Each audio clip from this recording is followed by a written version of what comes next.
Bismillahirrahmanirrahim. Assalamualaikum warahmatullahi wabarakatuh. Waalaikumsalam warahmatullahi wabarakatuh. Alhamdulillah. Alhamdulillahi wa kafa, wassalatu wassalamu ala rasulillahil mustafa wa ala alihi wa sahbihi wa dzurriyyatihi wa ummatihi wa man wafa wa ba'd. Faqala Allah Ta'ala fil Qur'anil Karim, a'udzu billahi minasy syaithanir rajim. Bismillahirrahmanirrahim. Wa la tufsidu fil ardi ba'da islahiha wad'uhu khaufan wa tam'a. Inna rahmatallahi qaribun minal muhsinin. Sadaqallahul azim. Al-ayah. Segala puji serta syukur hanya milik Allah yang sepatutnya senantiasa kita panjatkan hanya kehadiratnya, hanya kehadirat Allah Subhanahu wa taala yang telah memberikan kita kesehatan, kemauan, keinginan untuk berkumpul hari ini dalam rangka memperingati kemerdekaan Republik Indonesia yang ke-80. Masya Allah, masih ada rakyatnya yang begitu perhatian untuk memperingati hari kemerdekaan ini, karena memang kemerdekaan ini tidak datang dengan gratis tetapi dengan perjuangan. Bibiron, iya kuno? Oh gitu, enggak. Ya langsung saya langsung kagubing ya. Alhamdulillah. Ya, dan selawat serta salam semoga selalu tercurah kepada pribadi yang mulia, junjungan alam, idola umat manusia yang membawa manusia dari kegelapan kepada cahaya, penutup para nabi dan rasul, Rasulullah Muhammad Sallallahu Alaihi Wasallam beserta keluarga, para sahabat, tabi'in, tabi'ut tabi'in, dan insya Allah sampai kepada kita yang mengaku sebagai umatnya, setia kepada ajarannya hingga akhir zaman. Amin ya Allah ya Rabbal Alamin. Semua masing-masing dari kita pasti sudah tahu apa itu arti kemerdekaan, ya. Secara umum kemerdekaan itu terbebas dari penindasan, terbebas dari segala bentuk penjajahan, berdaulat untuk mengatur dirinya sendiri secara ipolexos budhankam, baik ideologi, politik, sosial, budaya, pertahanan dan keamanan, semuanya diatur oleh diri sendiri tanpa campur tangan asing. Yang pada zaman modern ini hal tersebut kayaknya agak sulit untuk dilakukan, ya. Jadi kalau kita bertanya kepada diri kita masing-masing, apakah kita ini sudah benar-benar merdeka? Mangga, itu mah jawabannya ada pada diri masing-masing. Tetapi yang paling penting adalah apakah kemerdekaan ini didapatkan begitu saja, atau kita tarik ke belakang lagi, kenapa Indonesia bisa sampai dijajah? Yang menurut sejarah sih 350 tahun ya. Tetapi oleh para ahli sejarah itu juga digugat. Enggak sampai 350 tahun katanya. Berapa tahun atuh? Pokoknya mah setelah VOC bubar gitu ya. Ya berapa tahun VOC bubar teh? Ya sekitar 17 berapa sampai 1945 itu. Jadi berapa tahun? 142 tahun. Angger ratusan tahun nya kita dijajah. Nah, jadi kenapa atuh sampai ada penjajahan di muka bumi ini? Padahal Allah sangat membenci perbudakan ya, dan itu pun seiring dengan perkembangan zaman, seiring dengan perkembangan agama, pelan-pelan penjajahan hamba sahaya itu semua terus dikikis, terus dihilangkan. Sebetulnya penjajahan di dunia ini lahir karena sebab utamanya, kalau masih ingat ya, ada seorang anak muda dari Turki, namanya, siapa yang masih ingat namanya? Al-Fatih. Ya, masih ingat namanya Al-Fatih? Usianya 23 tahun. karena didikan keluarga yang luar biasa baiknya, beliau mempunyai ambisi yang luar biasa. Waktu itu ada sebuah kota, ada sebuah benteng yang sulit sekali ditembus, namanya Konstantinopel. Tetapi dengan tekad yang membaja, dengan kekuatan dan dengan keyakinan, dengan keimanan yang tinggi, Al-Fatih bercita-cita untuk bisa menaklukkan Konstantinopel. Setelah berkali-kali, puluhan kali bahkan, mau menundukkan Konstantinopel itu tidak bisa, gitu ya, karena itu sangat kuat. Itu adalah benteng terakhir ya kejayaan Romawi, gitu ya. Nah, tetapi yang paling penting adalah di sana itu menjadi jalur perdagangan, jalur Ipolesos Budhankam orang-orang Eropa, gitu ya. Jadi orang-orang Eropa itu setelah Konstantinopel ditaklukkan, mereka kebingungan bagaimana ini jalur utama mereka perdagangan itu sudah dikuasai oleh Utsmani, sudah dikuasai oleh Turki, sehingga mereka mulai mencari jalan-jalan alternatif. Dan jalan-jalan alternatif itu yang ditemukan adalah mereka saling ngobrol. Dengan kehidupan mereka yang miskin, pajak yang tinggi, pajak yang tinggi asa familiar itu mah ya, pajak yang tinggi kayaknya segala macam juga dipajakin di sini mah. Nah, ini ada kesamaannya. Mulai di Eropa itu mereka hidup miskin. Karena untuk apa? Untuk memuaskan selera hidup para raja-rajanya itu. Mereka hidup miskin, mereka harus menemukan cara-cara untuk memuaskan kehidupan para raja dan kaum bangsawan itu yang menerapkan pajak yang tinggi kepada rakyatnya. Bagaimana kalau tidak mencari ke luar dari area mereka, dan mereka tentu saja yang dicari alternatifnya setelah ngobrol-ngobrol, yang paling utama adalah Spanyol dan Portugal. Mereka lebih dulu datang ke sini, gitu ya. Nah, setelah melihat, oh ternyata enak banget ya, ini kok rakyatnya kalem banget. Nah, inilah yang menjadi latar belakang kenapa kita dijajah selama itu. Bahwa Indonesia teh kalem teuing. Simpel saja jawabannya kalau misalnya ada yang nanya, kenapa Indonesia bisa dijajah 350 tahun? Jawabannya simpel aja, karena kita kalem teuing. Karena kita terlalu cuek. Karena kita terlalu tidak peduli, gitu ya. Karena kita terlalu dimanjakan oleh alamnya. Sementara orang-orang Eropa itu dengan 4 musimnya mereka amat sangat kesulitan dengan kehidupannya. Dan mereka harus mencari, perintah rajanya itu untuk mencari sebanyak mungkin sumber daya alam dan dibawa ke negerinya. Dan untuk itu mereka membangun sebuah narasi yang kira-kira bisa membakar nasionalisme orang-orang itu, gitu ya. Terutama otak-otakannya adalah Spanyol, Portugal, Inggris, Belanda, gitu, yang sampai ke sini ya. Itu tuh kalau Inggris masuk ke sini udah dari abad 13-an. Dan Spanyol datang berikutnya, Portugal dan Spanyol dan Portugal. Dan kemudian di abad 15-an baru ada Belanda datang ke sini.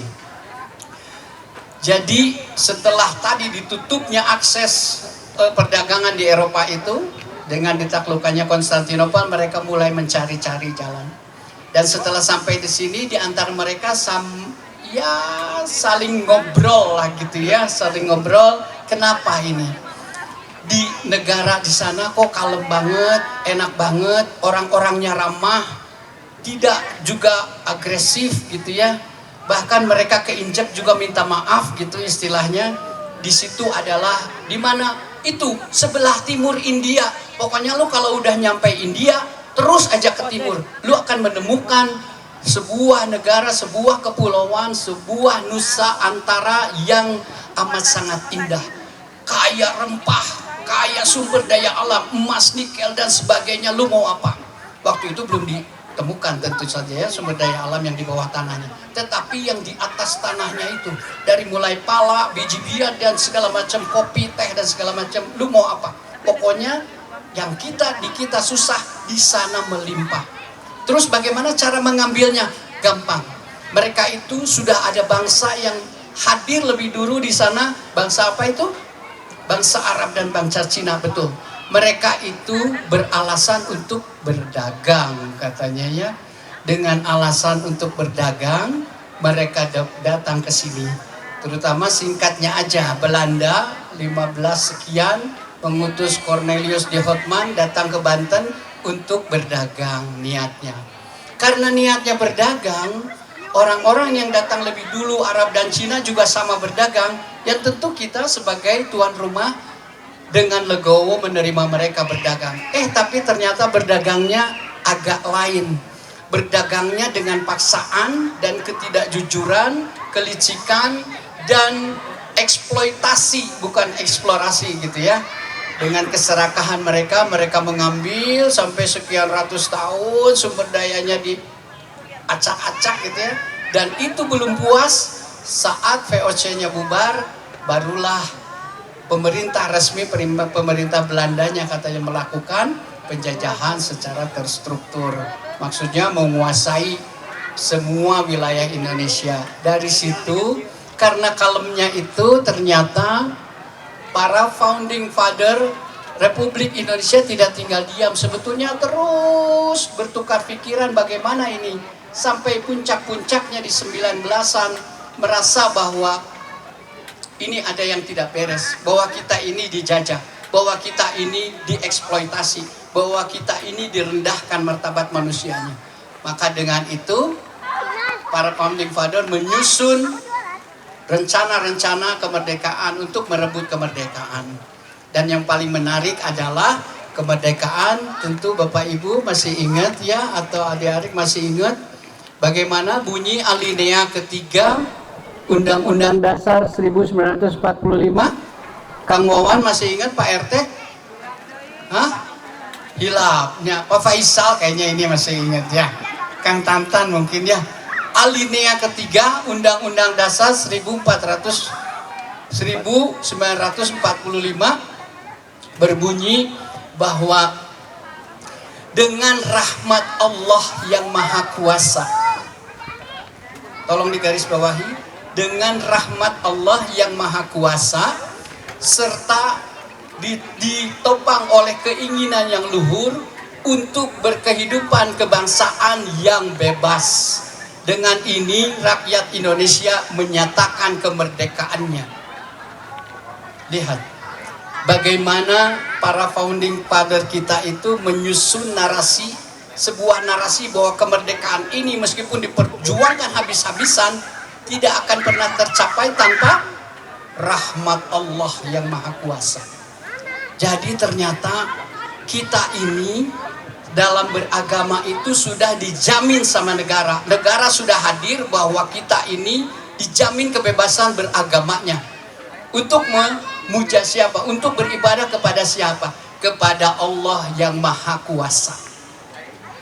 Jadi dengan demikian segala sesuatu yang berlimpah ini, kemerdekaan yang kita nikmati ini adalah berkat kasih sayang Allah yang Maha Kuasa.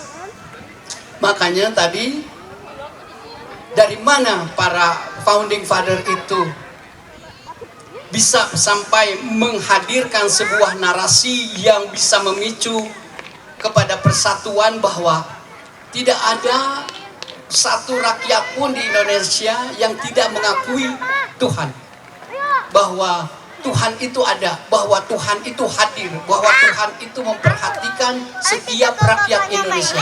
Oleh karena itu, yuk mari kita sama-sama menuju kepada Tuhan yang satu untuk meminta, untuk memperjuangkan kemerdekaan rakyat Indonesia yang sudah begitu amat sangat menggerogoti selama 350 tahun. Untuk itu bagaimana bisa sampai hadir seperti itu? Inspirasinya dari mana? Inspirasi yang didapatkan itu sebagai paradoks, sebagai antitesis dari jargon-jargon yang dihadirkan oleh pihak Eropa tadi. Pihak Eropa tadi ternyata tidak serta-merta begitu saja pergi ke suatu tempat terus berdagang dan sebagainya, tidak. Mereka punya narasi yang disebut dengan 3G. Masih ingat 3G? Kang Wawan? Hilap deui wae nya. Masya Allah. IPA, ya mah budak IPA ya. Kalau budak sosial mah pasti tahu tah. Budak IPA mah kayaknya udah lupa 3G. Sekarang udah 5G ya. Sekarang jadi udah ketinggalan 3G. 3G yang dimaksud adalah glory, gold, and gospel. Mereka itu membuat narasi yang luar biasa karena pada abad pertengahan itu 15-an itu gereja begitu amat sangat mempengaruhi kehidupan manusia di Eropa pada umumnya, begitu merasuk bahwa sampai-sampai disebutkan bahwa kekuasaan yang utama, kekuasaan yang sebenarnya ada pada gereja. Makanya mereka yang dimaksud dengan gold adalah kekayaan. Tentu saja kekayaan yang berlimpah untuk memuaskan nafsu kehidupan para raja. Dan yang selanjutnya adalah glory. Glory adalah kekuasaan. Glory adalah kejayaan yang ingin mereka raih. Dan selanjutnya adalah gospel. Gospel adalah penundukan secara spiritual di koloni-koloni yang didatangi sama mereka. Jadi betapa terstrukturnya ternyata sebuah penjajahan itu tidak hanya berupa pengambilan sumber daya alam saja. Dan untuk itu semua mereka punya cara yang paling efektif yang disebut dengan divide et impera. Divide et impera itu adalah setiap koloni yang mereka datangi jangan sampai bersatu. Pokoknya dipecah belah, pokoknya mah harus saling curiga, pokoknya mah harus nggak kompak aja orang-orang yang ada di sana. Dan kebetulan dengan laut yang menyatukan Indonesia itu menjadi taktik yang sangat tepat gitu ya untuk menghancurkan Indonesia, untuk memecah belah Indonesia. Dan dari situ mereka berhasil menundukkan Indonesia sampai 350 tahun. Itu sejarahnya. Makanya tadi berkat rahmat yang Tuhan Yang Maha Esa, para founding father kita merumuskan hal seperti itu. Ternyata kita harus bersatu. Yang paling utama adalah kita harus bersatu. Dari mana itu? Wala tufsidu fil ardi ba'da islahiha. Jangan pernah merusak, membuat kerusakan di muka bumi setelah Allah membuatnya menjadi seimbang, membuatnya menjadi indah, membuatnya menjadi penuh manfaat untuk kita. Jadi jangan pernah berbuat kerusakan. Kerusakan itu termasuk yang tadi itu disebutkan divide et impera, perpecahan itu, itulah yang harus dihindari. Kita harus bersatu. Itu merujuk kepada perintah Allah untuk bersatu, untuk menghindari kerusakan, untuk jangan melakukan perbuatan yang buruk, perbuatan yang memecah belah umat. Jangan sampai itu terjadi. Maka para founding father berangkat dari sana menghindari perpecahan, merujuk kepada satu, ba'da islahiha, setelah Allah membuat segala sesuatunya itu dengan baik. Setelah itu apa? Setelah itu ba'da islahiha wad'uhu khaufa wa tama'a, dan mintalah sama Allah dengan penuh rasa takut dan penuh harap.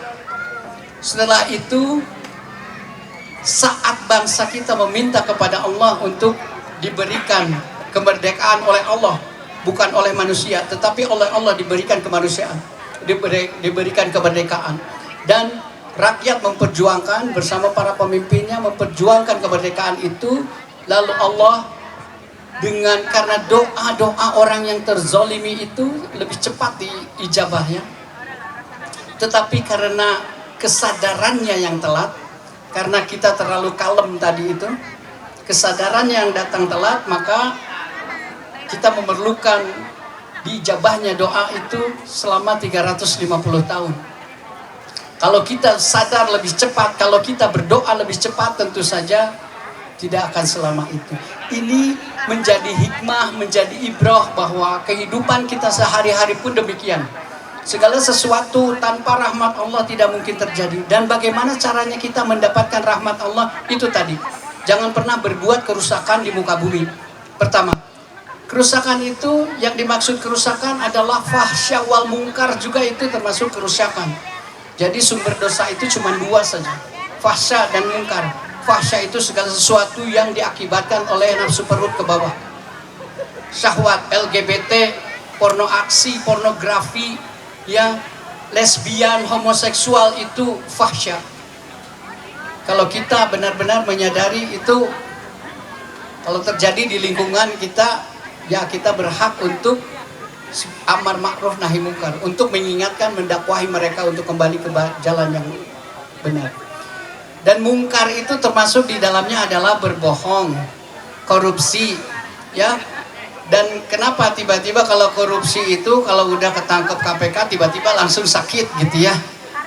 Itu triknya banget, itu luar biasa. Jadi aktor, jadi sinetron aja, waduh. Sementara kalau lagi nggak ketahuannya, wah, di kemana-mana touring pakai Harley yang gaya, pakai mobil sport yang edan gitu ya.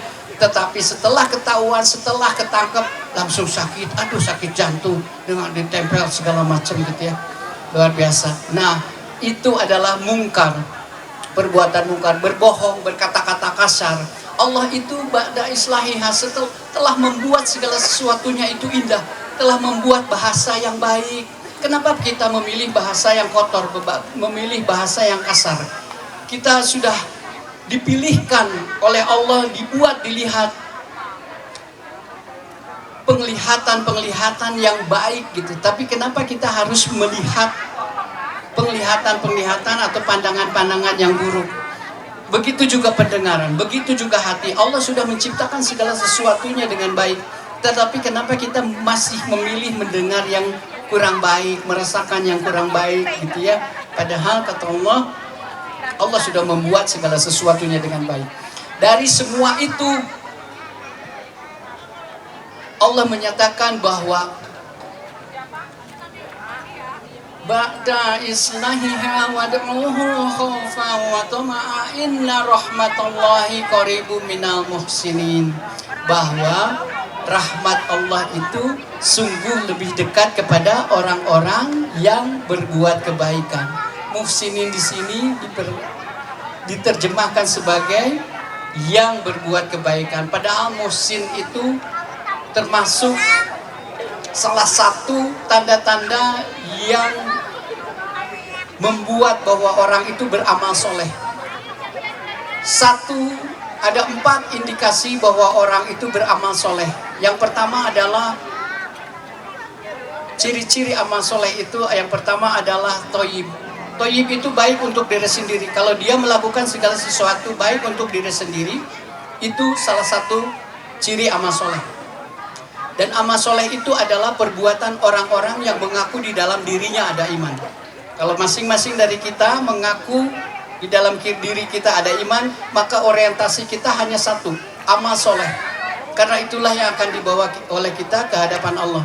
Dan ciri-cirinya adalah yang pertama toyib. Toyib itu baik untuk diri sendiri. Kalau kita melakukan misalnya pilih makanan segala sesuatu yang tentu saja halal, belum tentu baik untuk diri kita. Ya, kalau di usia-usia tertentu misalnya harus menghindari jeroan, harus menghindari yang kira-kira bisa mendatangkan penyakit gitu ya. Nah, itu toyib. Itu saat kita makan pun itu bisa menjadi amal soleh. Yang kedua cirinya adalah khair. Khair itu baik untuk orang lain. Jadi kalau kita melakukan segala sesuatu, misalnya kalau kita sholat di tengah jalan dan menutup jalan umum, kira-kira baik tidak? Amal soleh bukan? Sholat adalah amal soleh, tetapi kalau dilakukan di tengah jalan, menutup jalan umum, itu menjadi batal amal solehnya, tidak termasuk kesolehannya gitu ya. Itu menjadi amal yang sia-sia saja, amal yang lebih besar mudorotnya gitu daripada manfaatnya, daripada maslahatnya. Nah, itu yang kedua adalah khair, baik untuk lingkungan kita, anak kita, keluarga kita, RT kita.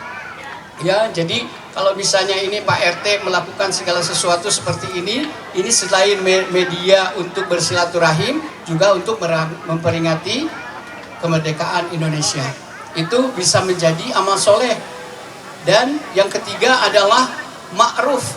Ma'ruf itu kalau sudah menjadi sikap, bahwa itu tidak bisa ditawar lagi gitu ya. Kalau misalnya sekarang makan 17-an gak apa-apa dong, ini ada mention sekali-kali mah ya, setahun sekali gitu ya.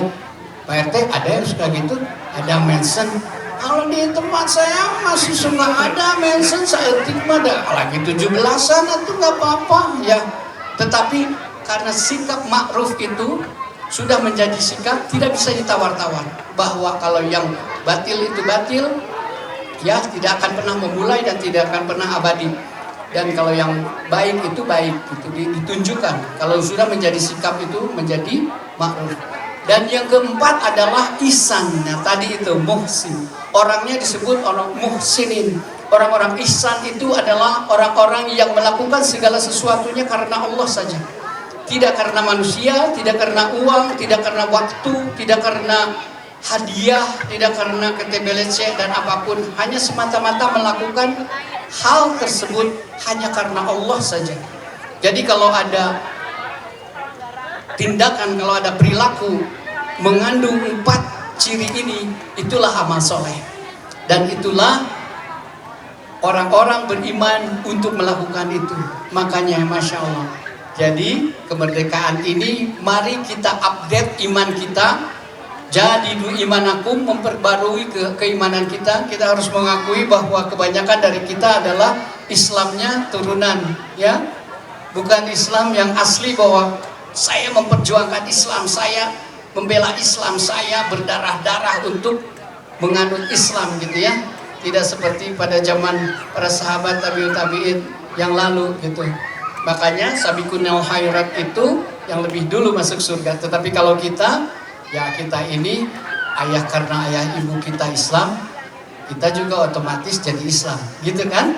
Ya, nah jadi untuk itu kita harus jadidu imanakum, mengupdate keimanan kita.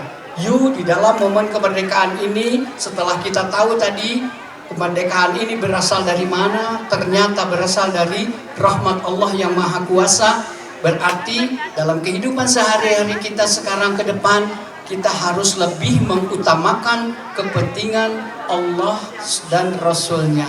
Dengan demikian, insya Allah tidak akan lagi terulang penjajahan yang demikian. Kita harus tetap bersemangat dalam melakukan kebaikan. Dan tentu saja setelah semua kebaikan itu kita lakukan, maka rahmat Allah akan dekat dengan kita. Sakitu anu tiasa kadungikeun. Wallahu muwaffiq ila aqwamit thoriq. Subhanaka Allahumma wa bihamdika asyhadu an la ilaha illa anta. Wassalamualaikum warahmatullahi wabarakatuh.